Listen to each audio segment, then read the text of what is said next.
Once colder weather arrives, nobody wants to get on the roof, even for minor repairs. I'm Danny Lipford with tips for today's homeowner. Stay tuned and we'll talk about some ways to simplify those chores right after this. How are you spending your Labor Day weekend? How about not spending as much? Come into the Home Depot and save up to 40% on appliance special buys. Get a Samsung washer and dryer for just $4.98 each. Prevent your clothes from being frayed and your budget from being snagged. See why with Labor Day savings. Today is the day for doing. The Home Depot. More saving. More doing. U.S. only while supplies last. Gas dryer extra. See store for details. Valid through September 11th.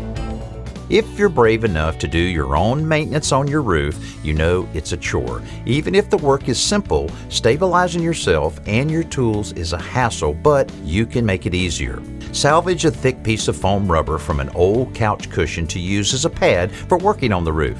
The foam will actually grip the shingles so that you won't slide downhill as you work. Now, to hold your tools or your paint cans in place, create a right triangle box from plywood that matches the angle of your roof on the long side. Then, attach foam weather stripping to the outside of that piece so that it grips the roof. More importantly, take your time and be careful to avoid accidents. I'm Danny Lipford with tips for today's homeowner.